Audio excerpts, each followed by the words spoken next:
जरा सोचिए, एक 23 किलोमीटर लंबा बिल्कुल नया चमचमाता हुआ एक्सप्रेसवे तैयार खड़ा है। लेकिन मजे की बात यह है कि यह कहीं नहीं जाता।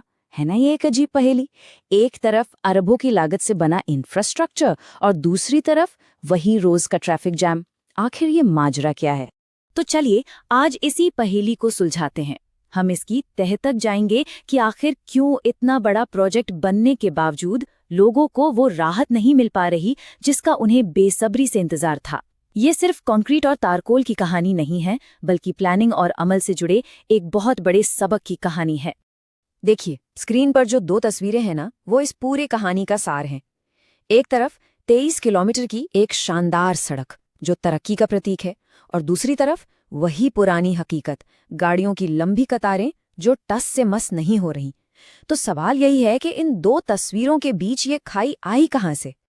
अब इस गुत्थी को सुलझाने के लिए हमें पहले ये समझना होगा कि ये प्रोजेक्ट कोई आम सड़क नहीं है। नहीं, ये मुंबई के ट्रैफिक नेटवर्क की एक बेहद जरूरी और कह सकते हैं एक नाजुक कड़ी है। हम बात कर रहे हैं विरार जेएनपीटी स्पर के पैकेज 15 की। अब ये नाम सुनने में थोड़ा टेक्निकल लग सकता है, पर इसका काम बहुत आसान है। ये एक सुपर कनेक्टर है। इसका मकसद मुंबई के दो सबसे अहम और बिजी हाईवेज को जोड़कर ट्रैफिक के बोझ को हल्का करना और सफर को एकदम आसान बनाना है। अब इस एक शब्द पर ध्यान दीजिए, बॉटलनेक। असल में यही इस कहानी का असली विलन है।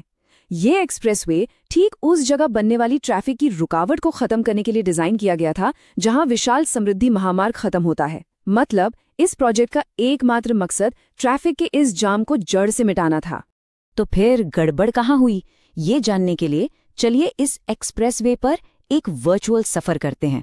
देखते हैं कि जमीन पर काम कितना शानदार हुआ है, ताकि हम ये समझ सकें कि आखिर कमी कहाँ रह गई।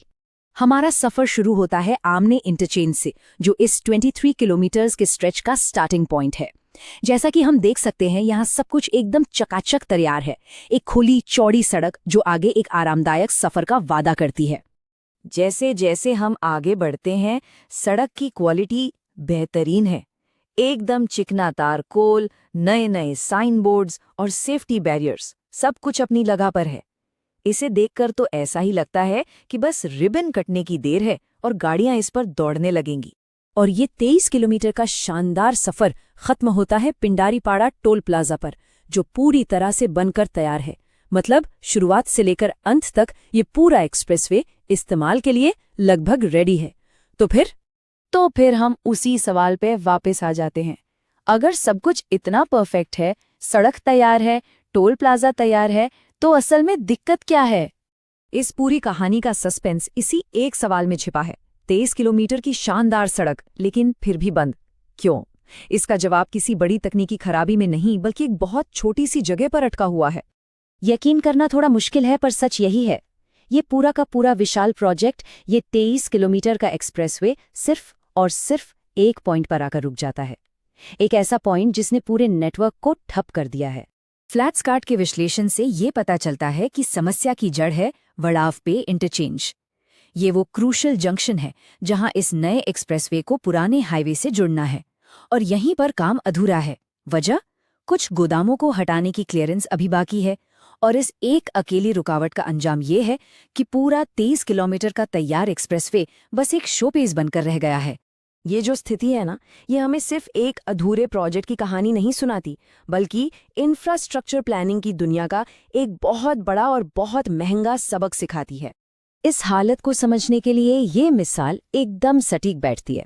सोचिए, आपने एक शानदार 8 लेन का सुपर हाईवे बनाया, लेकिन वो जाकर एक पतली 1 लेन वाली गांव की सड़क में खत्म हो गया। नतीजा क्या होगा? भयंकर जाम।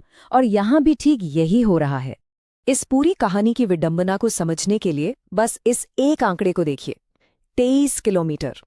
इतना लंबा, इतना महंगा और इतना जरूरी प्रोजेक्ट, और ये सब एक छोटे से चौक पॉइंट के आगे बेबस है। इससे साफ जाहिर होता है कि बड़े प्रोजेक्ट्स में एंड टू एंड प्लानिंग कितनी ज्यादा जरूरी है। तो यहाँ से सीखने वाला सबसे बड़ा सबक ये है कि किसी भी नेटवर्क की असली ताकत उसकी सबसे कमजोर कड़ी तय करती है। आप हजारों किलोमीटर शानदार सड़कें बना सकते हैं, लेकिन अगर एक छोटा सा आखिरी कनेक्शन पॉइंट ही गायब है, तो पूरा का पूरा सिस्टम बेकार हो जाता है।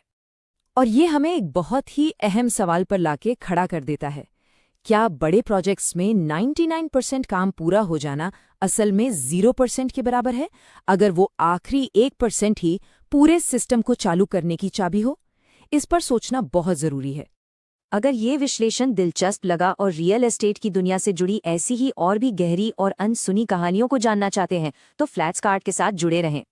याद रखें, रियल एस्टेट की दुनिया हमेशा बदलती रहती है और हमारा ये विश्लेषण आज की मौजूदा स्थिति और डेटा पर आधारित है।